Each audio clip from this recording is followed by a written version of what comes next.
Le 24 juin 2022, ces images sont apparues sur les réseaux sociaux.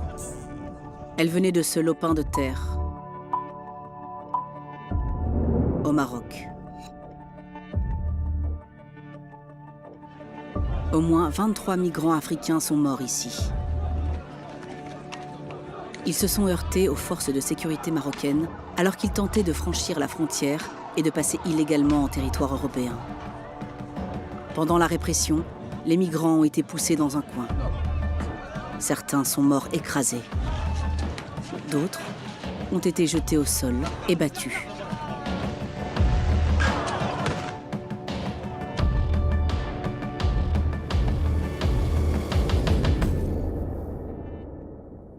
J'espère que nous serons entendus. C'est le jour le plus meurtrier de l'histoire de la frontière entre le Maroc et l'Espagne. Et des mois plus tard, personne n'a été tenu responsable de ce qui s'est passé. BBC Africa Eye a vérifié des dizaines de ces vidéos. Certaines ont été postées en ligne, d'autres nous ont été données confidentiellement. Nous avons interviewé des migrants qui ont survécu. Si tu bouges, ils vont te frapper. Si tu dis quelque chose, ils te frappent. Même si tu n'as rien dit, ils te frappent. Pour découvrir comment ce jour tragique s'est déroulé et demander pourquoi une telle violence. Pourquoi semble-t-il qu'il n'y ait pas eu d'intervention médicale et pourquoi n'y a-t-il toujours aucune réponse concernant les 2 douzaines de personnes qui sont mortes et les nombreuses autres dont on est sans nouvelles.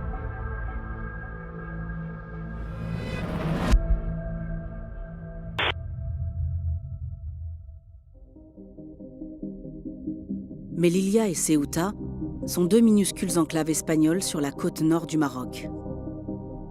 Ce sont les seules frontières terrestres de l'Europe sur le continent africain et les principales destinations pour les migrants africains qui espèrent se frayer un chemin vers l'Europe. La clôture frontalière qui entoure Melilla est une cible régulière depuis des décennies. Voici un reportage de 2014 de la BBC. La plus haute des 3 clôtures est de 8 mètres de haut. Mais les migrants ont développé des tactiques et des techniques qui se sont avérées très efficaces. Ces dernières semaines, la clôture a été escaladée par des centaines de personnes à la fois. Filmée par la police, qui appelle cela une avalanche humaine. Le 24 juin 2022, environ 2000 migrants ont débarqué au poste frontière maroco-espagnol appelé Barrio Chino. Nous avons déjà vu ce qui s'est passé par la suite. Mais ces vidéos seules ne nous expliquent pas toute la vérité. Africa Eye a retrouvé plusieurs migrants qui étaient présents ce jour-là. Ces hommes, tous originaires du Soudan, ont parcouru plus de 2000 km pendant des mois, certains même des années, des routes migratoires dangereuses à travers la Libye et l'Algérie pour atteindre le Maroc, dans l'espoir d'arriver en Europe où ils veulent demander l'asile. Ils viennent de la région du Darfour, déchirée par la guerre. Pour des raisons de sécurité, nous avons caché l'identité de ceux qui se trouvent encore au Maroc. Mais l'un d'entre eux, Youssef Aboubida, a depuis réussi à rejoindre l'Espagne. L'enclave de Melilla est entourée par des forêts vallonnées où les migrants installent leur camp avant de tenter de traverser la frontière. C'est devenu un jeu du chat et de la souris entre les migrants et les forces de sécurité marocaines. Ces vidéos montrent que les affrontements ont commencé le 23 juin, la veille du jour où les migrants franchissent la barrière frontalière. Avant même de bouger, nous avons été attaqués par les forces de sécurité dans la montagne, comme vous pouvez le voir dans la vidéo. Ils sont montés jusqu'à nous et nous avons battu en retraite plus haut dans la montagne. Nous avons dû battre en retraite et nous avons fini par remonter tout en haut de la montagne. Pendant la nuit, ils ont envoyé des gens pour nous dire que nous devions quitter la zone dans les 24 heures. Sinon, ils ont dit qu'ils seraient autorisés à utiliser de vraies balles pour nous tirer dessus. Alors cette nuit-là, nous avons décidé d'aller jusqu'à la clôture.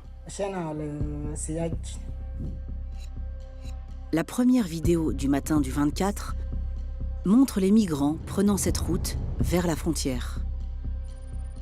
On pouvait les voir venir de loin. Nous avons pu atteindre la barrière sans problème. Les forces de sécurité ne nous ont pas arrêtés sur le chemin. J'ai trouvé cela étrange, parce que c'était différent de la dernière fois que j'ai essayé. S'ils voulaient nous arrêter, ils nous auraient arrêtés avant que nous atteignions le mur. Alors pourquoi? Tôt le matin, la foule est aperçue, marchant vers la frontière par cette route. Il ne semble pas y avoir de tentative par les autorités d'empêcher le groupe d'atteindre la frontière de Barrio Chino, qui est maintenant seulement à quelques centaines de mètres. Dans cette vidéo, on voit les fourgons de police s'éloigner, alors que la foule s'approche au loin.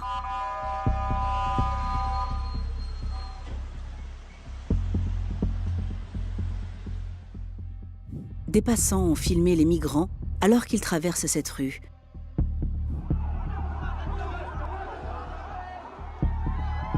Passent le rond-point en direction de la frontière. Selon les autorités marocaines, ils étaient armés de bâtons, de pierres et d'objets tranchants. Si nous avons un bâton, c'est un bâton pour nous aider à escalader le mur. C'est tout ce qu'on a. Ce n'est pas un bâton pour frapper quelqu'un ou quelque chose comme cela.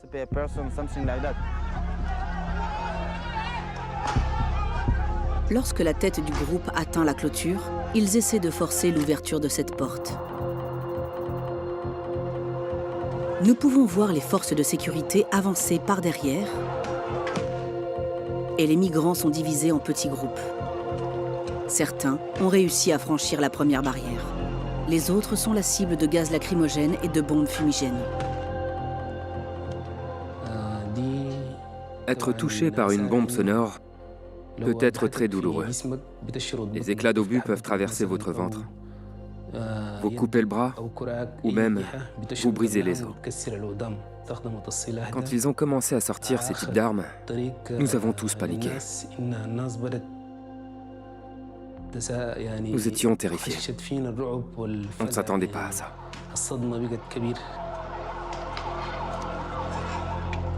Les migrants se déplacent progressivement dans cette rue, essayant d'escalader la clôture à différents endroits. Regardez ce coin. C'est cette clôture bleue ici. Et derrière elle, il y a une petite cour fermée avec une zone couverte au milieu. Nous pouvons également voir un drapeau marocain sur ce coin et une camionnette blanche garée au loin.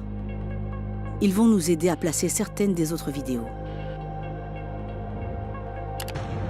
À un autre moment dans cette vidéo, on voit une femme se faire frapper par derrière par un membre des forces de sécurité marocaines.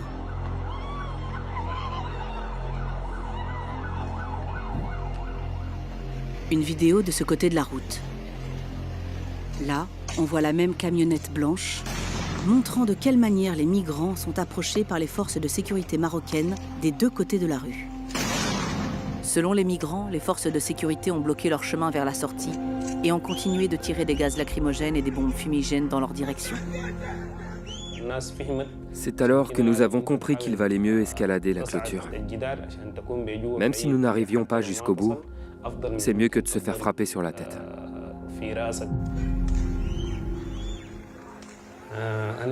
La clôture est tombée juste derrière moi. J'étais déjà à l'intérieur, mais les gens derrière moi sont tombés quand le bâtiment s'est effondré. Trop de gens grimpaient en même temps pour essayer d'échapper aux forces de sécurité. On ne sait pas combien de temps la confrontation dure. Beaucoup réussissent à franchir les premières clôtures, mais sont ensuite bloqués dans les espaces clos de la frontière. Principalement la cour que nous avons vue précédemment. Puis nous sommes entrés dans un espace fermé d'environ 100 mètres carrés. Et j'ai réalisé que nous étions piégés. J'ai été choqué quand j'ai vu qu'il n'y avait aucun moyen de sortir de là. Un grand nombre de forces de sécurité marocaines s'est rassemblé à l'extérieur de la cour, devant la clôture bleue, empêchant quiconque de battre en retraite.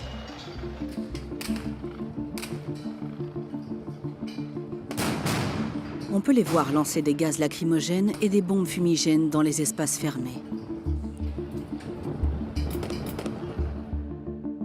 Ce plan nous donne une vue claire de la cour, qui est maintenant devenue l'épicentre de la violence. Les gens suffoquaient et mouraient parce qu'ils ne pouvaient pas respirer. Il y avait tellement de gaz lacrymogènes. Cette vidéo, filmée depuis le côté espagnol de la frontière, montre l'ampleur des gaz lacrymogènes et des bombes fumigènes utilisées. Les portes étaient fermées et les forces de sécurité nous frappaient sans cesse. Ils nous avaient fait entrer et ils savaient que nous étions piégés. Nous avons mis nos mains en l'air pour montrer que nous étions sans défense et sans armes, que nous nous rendions. Ils auraient pu nous arrêter et nous faire sortir de là. Mais ils ont fait le contraire. Ils ont utilisé toutes les armes à leur disposition.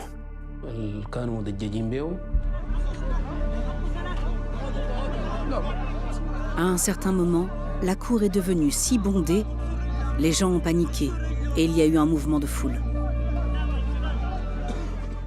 J'ai été écrasé sous une cinquantaine de personnes.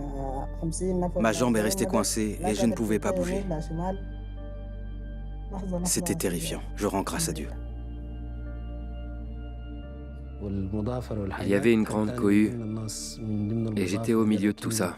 Je devais pousser les autres pour sauver ma peau. Je suis tombé par terre et des gens étaient sur moi. Des gens sont morts dans cet accident. Et pourquoi?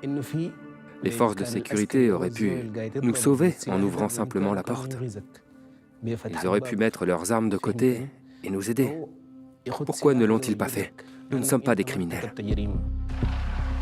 Si la plupart des migrants ont été piégés dans la cour, d'autres ont réussi à passer la frontière en territoire espagnol. Mais la majorité a été retenue par les forces de sécurité espagnoles. Un journaliste espagnol, Javier Bernardo, filmait du côté espagnol de la frontière. Ces images montrent les forces de sécurité marocaines pénétrant sur le territoire espagnol pour ramener les migrants au Maroc sans leur donner l'opportunité de demander l'asile. Cette pratique est souvent appelée pushbacks et sa légalité est contestée. Vous pouvez peut-être voir 300 personnes, peut-être. Combien de pushbacks avez-vous vu ce jour-là? 300 personnes? 300? Ouais, tout cela. Youssef était l'un d'eux. Et puis les Espagnols, ils arrivent et puis ils m'ont attaché les mains. Je vais bien, je ne suis pas blessé. Alors quand ils me prennent, les Espagnols, ils me livrent à la police marocaine. La police marocaine, certains d'entre eux me donnent des coups de pied. L'un a un bâton costaud qui a commencé à me frapper à la tête. Et quand ils m'ont frappé, je suis tombé par terre. Alors je n'ai plus bougé. Youssef est ramené au même endroit où les migrants étaient détenus au sol. Il nous a dit qu'il avait été maîtrisé et battu si violemment qu'il a perdu connaissance pendant plusieurs heures. Il était allongé ici. À la fin, les forces de sécurité nous ont capturés et empilés au même endroit, les uns sur les autres. Après cela, ils nous ont frappés encore et encore. Ils voulaient vraiment nous faire mal et nous blesser.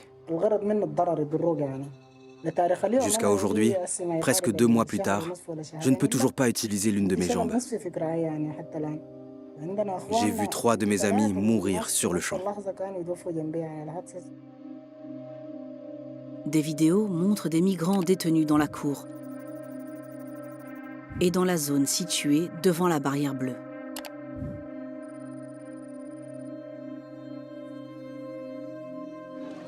Dans certaines des vidéos, trop graphiques pour être montrées, on peut voir des corps sans vie qui sont éparpillés, des gens qui saignent et en agonie, sans qu'on leur offre aucune aide.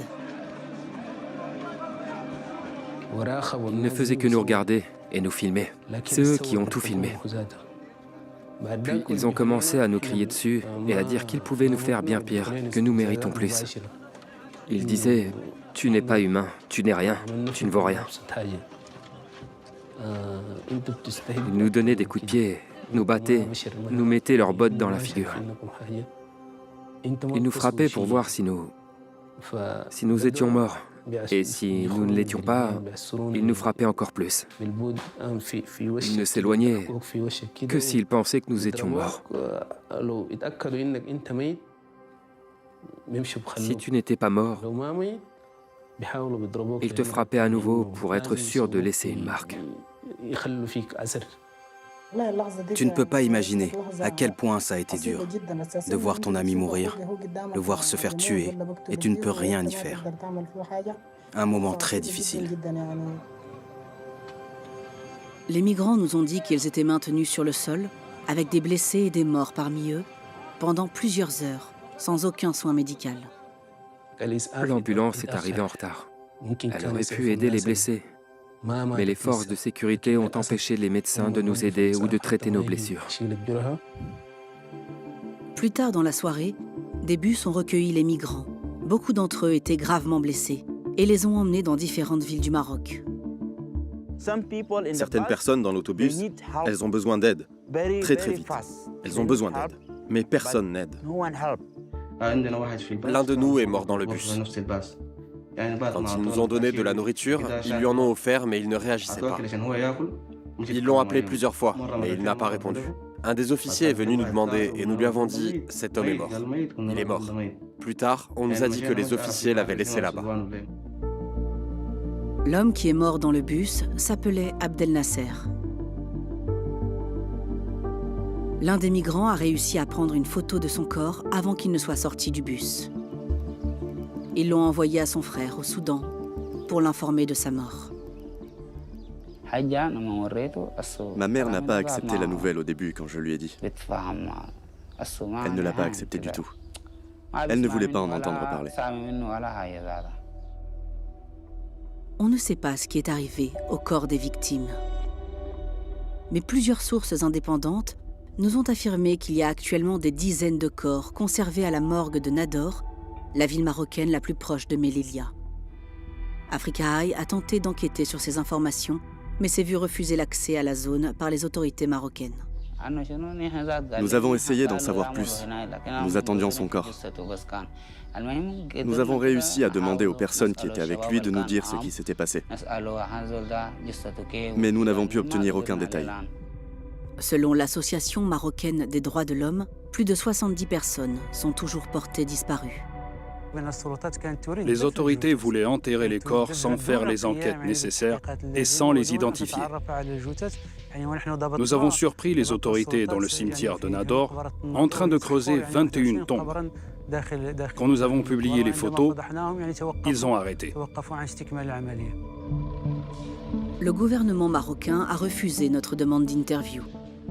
Mais le directeur de la migration et de la surveillance des frontières au ministère de l'Intérieur du Maroc, Khalid Zerwali, a parlé aux médias espagnols, défendant les actions des officiers marocains.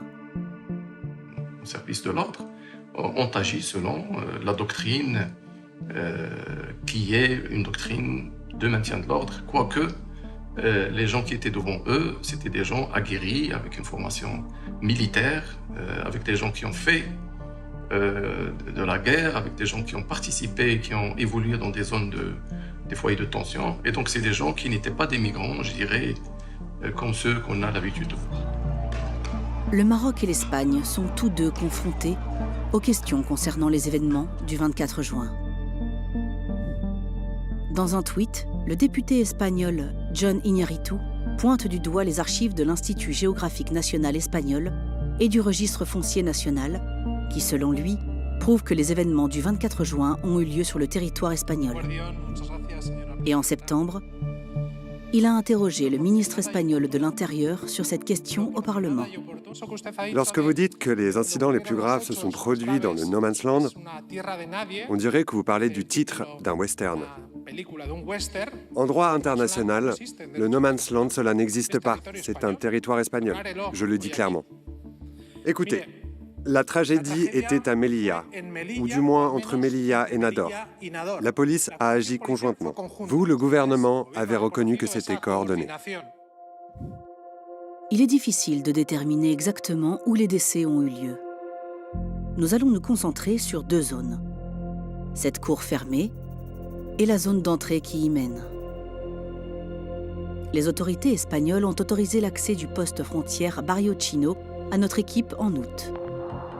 Nous avons filmé la cour fermée à travers la clôture en regardant depuis la zone d'entrée. Nous pouvons voir la zone couverte et le drapeau marocain sur le coin. On nous a dit que le territoire de ce côté de la cour, la zone d'entrée avec les portillons bleus, est sous contrôle espagnol. Maintenant, si nous revenons aux vidéos, la plupart d'entre elles montrent des migrants morts et blessés ici, dans la partie couverte de la cour, désignée par les autorités comme un no man's land. Mais dans cette vidéo, on peut voir que la porte entre les deux zones a été poussée et il y a une masse de corps se déversant dans la cour fermée, dans la section d'entrée, avec 3 corps sans vie affalés contre la porte bleue. Dans une autre vidéo, trop graphique pour être montrée en entier, nous voyons ce qui semble être les conséquences de l'incident dans la zone d'entrée. Remarquez les mêmes portillons bleus en arrière-plan. Dans cette vidéo, il y a au moins un mort sur le sol dans la zone d'entrée et d'autres corps sans vie sont déplacés par les forces de sécurité marocaines. C'est cette zone que les autorités espagnoles nous ont dit contrôler. Le ministre espagnol de l'Intérieur, Fernando Grande Marlaska, avait un autre point de vue. La première chose qui doit être précisée, c'est que les événements ont eu lieu sur le territoire national d'un pays souverain et seulement de façon très marginale en Espagne. Les autorités espagnoles et marocaines ont toutes deux ouvert des enquêtes internes sur ce qui s'est passé le 24 juin. Mais à ce jour, aucun des deux pays n'a publié de vidéosurveillance ou n'a pris ses responsabilités concernant le nombre élevé de morts et le manque apparent de soins. L'ensemble de la zone frontalière de Melilla est couverte de caméras de surveillance. Il y a des caméras le long de presque toute la clôture et dans la zone où nous avons été piégés et où certains d'entre nous sont morts. Je demande aux autorités de divulguer les preuves qu'elles ont pour expliquer à tout le monde ce qui est arrivé. Il semble y avoir une grande différence dans la façon dont les forces de sécurité marocaines ont répondu aux migrants à cette occasion, par rapport aux précédentes tentatives ces dernières années. Voici un reportage de la BBC de mai 2021. Quand les premières personnes parmi les 8000 ont simplement marché ou pataugé autour du poste frontière à marée basse, les officiels marocains n'ont apparemment rien fait pour les arrêter.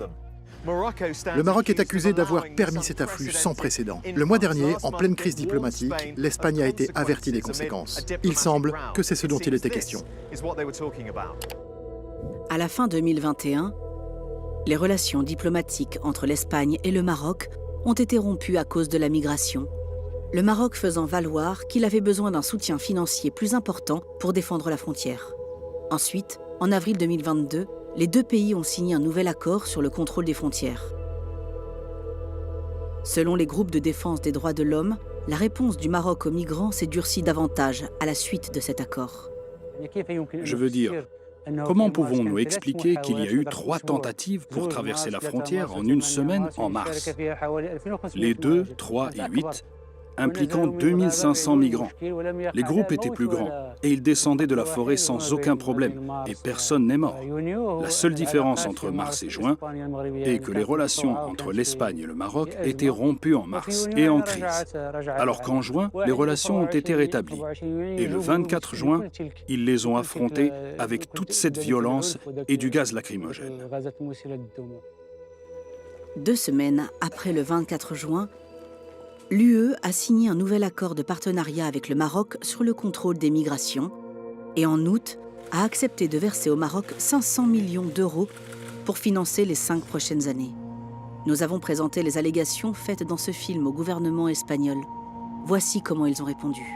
133 personnes sont entrées sur le territoire espagnol. Leurs demandes d'asile sont en cours de traitement. Tout rejet à la frontière a été effectué conformément à la loi espagnole, approuvée par la Cour européenne des droits de l'homme. L'affirmation selon laquelle 300 migrants ont été contraints de retourner au Maroc depuis le territoire espagnol est absolument fausse. Aucun cadavre n'a été déplacé d'Espagne vers le Maroc. Tous les enregistrements de vidéosurveillance ont été remis à la justice et aux médiateurs espagnols dans le cadre de leurs enquêtes. Nous avons également présenté les allégations faites dans ce film au gouvernement marocain. Ils n'ont pas répondu. En août, Youssef a réussi à traverser jusqu'en Espagne en bateau. Cette semaine-là, 18 personnes sont mortes en faisant le même voyage. Il est maintenant dans le processus de demande d'asile en Espagne. Mais ses amis au Maroc sont toujours dans la rue et ont du mal à accepter les événements de Barrio-Chino. 75 migrants qui étaient présents ce jour-là ont été poursuivis par les autorités marocaines. Ils risquent jusqu'à 2 ans et demi de prison. Je pose cette question au monde entier. Pourquoi la vie humaine a-t-elle si peu de valeur? Quels crimes ont-ils commis pour mériter ce traitement? Pour mourir dans un pays comme le Maroc, à quelques centimètres seulement de l'Espagne ou de l'Union européenne? Nous aurions pu rejoindre les milices de notre pays, parce que c'était le seul moyen de survivre, de tuer au lieu d'être tué. Nous aurions pu choisir le pire des chemins, mais nous avons choisi de partir, de laisser la mort derrière nous et de changer notre destin. Vous ne pouvez pas imaginer quelque chose comme ça. Je ne suis pas mort ce jour-là, mais aujourd'hui, je ne suis pas en vie. Je voudrais être avec mes frères qui sont morts, pour mourir avec eux.